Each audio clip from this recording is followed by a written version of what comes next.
A good look at this picture. Look at this picture very, very well. I advise you zoom in. Now, what do you notice about this picture?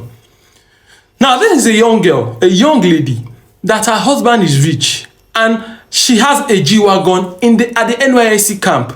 Now, from this picture, you can realize that other people are on queue doing the right thing as what has been ordered by them, by the NYSC officials. But she is here snapping picture in front of her G-Wagon. Now, this is why the Nigerian state has really gone very, very bad.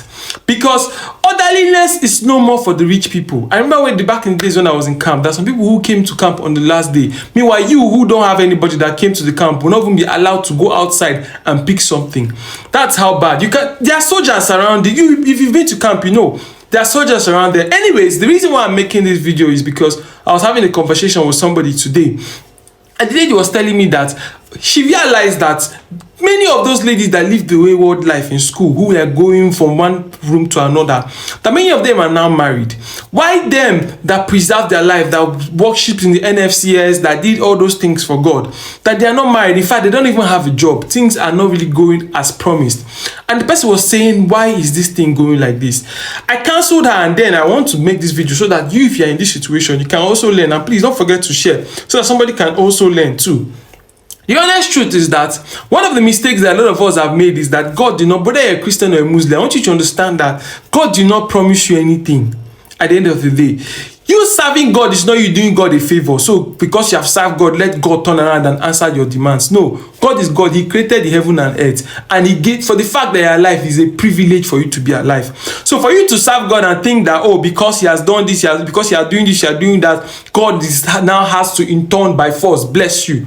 That is where a lot of people are actually making it wrong. Now, there are simple laws of life. Let me give a perfect example. You go to church and they tell you that, oh, if you give, there is a covenant. I attend one of the popular churches, you know, and this church always talk about covenant. Many of you know that church. However, I go to the church, but I don't care about that thing that they say. They say there is a covenant. The covenant, if you give, you are going to receive. That's not true.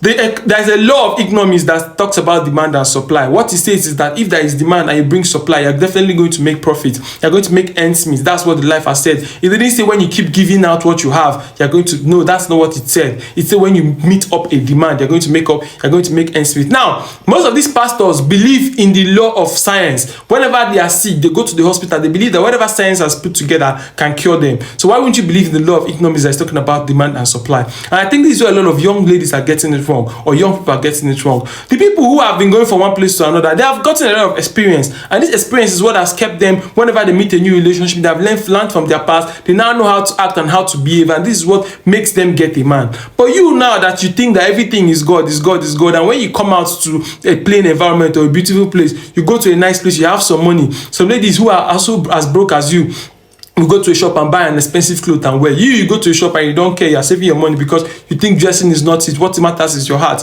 Trust me, a man will feed his eye before he feeds the heart. I don't know if I'm making sense to you, but if I'm making sense to you, share this video. My point exactly is that God does not owe anybody anything. And my first point was that Nigeria is so dilapidated that only the rich people can survive, because as a rich man, you have the chance to break the laws and nobody's going to tell you anything. My name is Prince Lee, and I say bye for now.